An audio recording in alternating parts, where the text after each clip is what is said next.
Tony চল না, বসকে বলি আমরা এক সপ্তাহের জন্য হানিমুনে যাই। না, আমি কোথাও যাব না, আমার কিছু ভালো লাগছে না। ভালো লাগবে কেন? আমি তো সালমা হতে পারিনি, কারণ আমি মায়া। আরেকটু হলে আজ তোর জন্য ধরা পড়ছে। কি ব্যাপারে তোর? সবসময় এত উদাস হয়ে থাকিস কেন? আমার এইসব কাজ করতে আর ভালো লাগছে না। ভালো লাগবে কি করি? সবসময় সালমা সালমা করে পড়ে থাকিস কেন? আমাকে আপন করে নিতে পারিস না? তুই তো আমার আপন। আসলে কি বলতো, আমার এই কাজটাকে আর পছন্দ হচ্ছে না। আমি তো তোর স্বামী, তুই আমার একটা কথা রাখবি? কি কথা বল?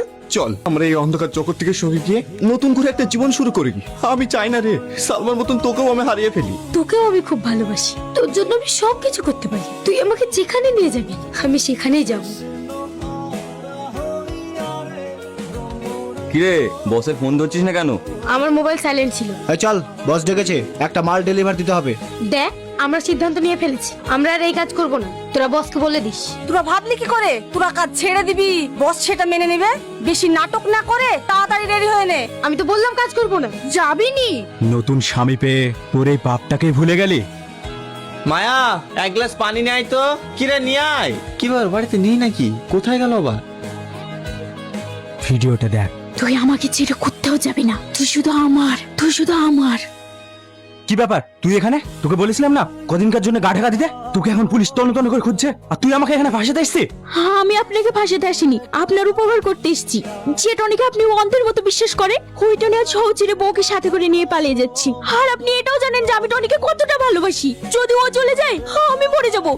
যেভাবে হোক ওকে আটকান। আটকাবো এবং টনির সঙ্গে তোর বিয়েও দেবো, কিন্তু তার বদলে তুই আমাকে কি দিবি? বস, আপনি যে কোনো কাজ বলুন, আমি সব করে দেবো, তাতে যত রিস্ক হোক না কেন। টনিকে পেতে হলে তোকে একটা ছোট্ট কাজ করতে হবে। ওকে পাওয়ার জন্য আমি সবকিছু করতে পারি। কি কাজ বলুন? নমস্কার ডাক্তার বাবু। কে আপনি? অসময় আমার বাড়িতে? কি বলেন, ডাক্তারের কাছে আসতে আবার সময় অসময় লাগে নাকি? সে নয়, ঠিক আছে, কিন্তু কি ব্যাপার বলুন তো? আরে বলবো বলার জন্যই তো এসছি। ডাক্তার বাবু, এই মেয়েটা না খুব অসহায়, এর জন্য একটা ছোট কাজ করতে হবে। কি কাজ করতে হবে? আয় আয়, আমি তোর জন্য অপেক্ষা করছি। বস, একটা কথা বলবো? আমার স্ত্রী আপনাদের কি ক্ষতি করেছিল?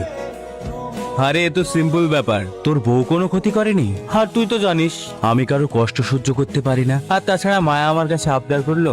আর তাছাড়া এটাই আমার সব থেকে বড় ভুল, তাই এই ভুলে প্রায়শ্চিত্ত করতে চাই। কিন্তু বস, আমি আপনার কি ক্ষতি করেছি? কি ক্ষতি করেছি? তোদের সবাইকে রাস্তা থেকে কুড়িয়ে এনে বাড়ি গাড়ি সব বাড়িয়ে দিয়েছি, আর তোরা? এটা আমি কোনোদিন মেনে নেব না।